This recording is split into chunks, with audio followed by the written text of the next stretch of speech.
introduced this flat Earth proof to me.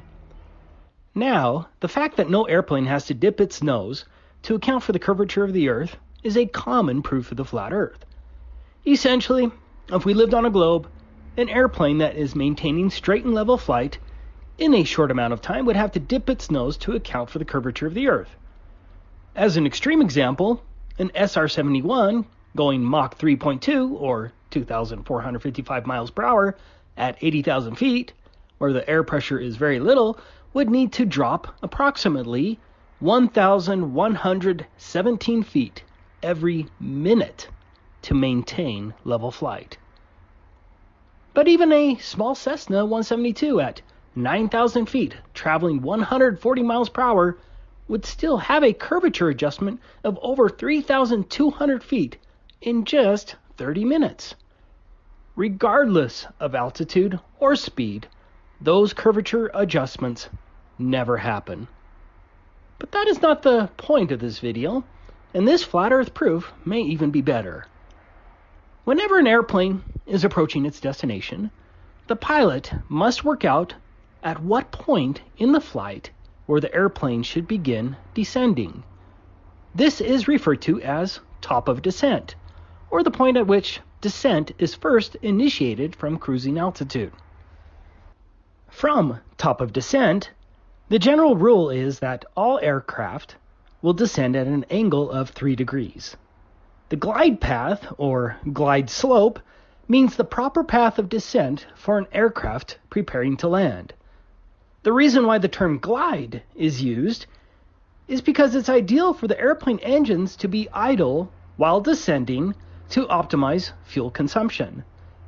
An ideal idle descent uses the minimum fuel, minimizes pollution, both at high altitude and local to the airport, and minimizes local noise. Here's a pilot describing it. Ideally, we want to fly from 38,000 feet at top of descent and assume a 3-degree glide path all the way down until we're ready to configure the aircraft for straight-in approach. We want to, during the descent, keep the engines in idle. If we can, from top of descent until we start configuring the aircraft, keep the engines in idle, then we have obtained the lowest possible operational cost. Nowadays, top of descent is calculated by the flight management system and autopilot, but it all uses the same trigonometry, and a good pilot still continually applies rule of thumb calculations to make certain that the computer is correct. As a rule of thumb, top of descent is simply calculated by the change of altitude, current altitude minus the traffic pattern altitude at the destination, divided by 1,000 and multiplied by 3. That will give you the flatline ground distance from the airport to the top of descent point in nautical miles. That is a good rule of thumb, but to be exact, you use trigonometry. Once we know the angle and the altitude of the airplane, a pilot can use trigonometry to calculate the distance to where to begin top of descent. Whenever you hear the word trigonometry or right angle, your alarm bells should be going off, because you can't use trigonometry and a right angle with a curved baseline. That's the same reason why the sextant in celestial navigation proves a flat Earth. So let's assume a top of descent altitude at 38,000 feet and a traffic pattern altitude at 1,000 feet. Let's start with our simple rule of thumb calculation. We take 38,000 feet minus the 1,000 feet traffic pattern altitude, and that's assuming an airport elevation at sea level.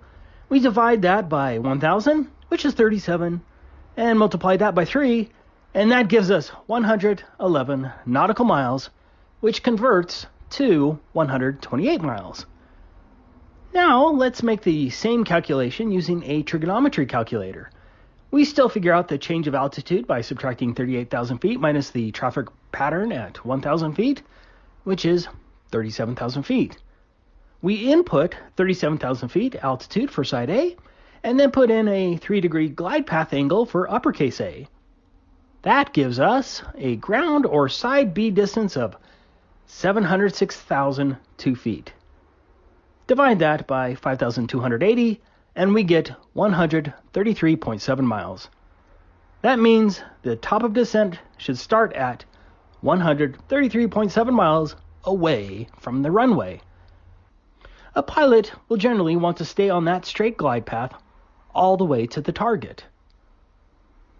Here's the major globe problem. At 133.7 miles, what is the curvature drop if we lived on a ball? Plug in our amounts, and we get a curvature drop of 11,917 feet at that distance. You reach the same results with the 8 inches per mile squared calculation. Do you think 11,900 feet would be important for a pilot? Of course it would. Here's another example from simpleflying.com with a top of descent altitude of 35,000 feet. It's the same trigonometry, but let's use our online calculator.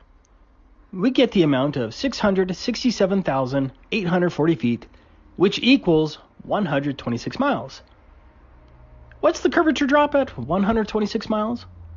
10,665 feet. Do you think 10,665 feet would be important for a pilot to consider? Of course it would. This is similar to the problem discussed by the retired F-16 pilot, where the radar sweeps and targeting system of the F-16 are based on a flat Earth and never consider the substantial curvature changes. If we lived on a globe, the Earth's curvature would result in enemy aircraft appearing much lower on radar, resulting in errors when the F-16 is intercepting other aircraft. But in determining top of descent and descent management, and as we already discussed, a pilot does consider the elevation of the airport, the traffic pattern altitude, which is typically around 1,000 feet. The pilot makes adjustments for wind direction, and weight of the aircraft.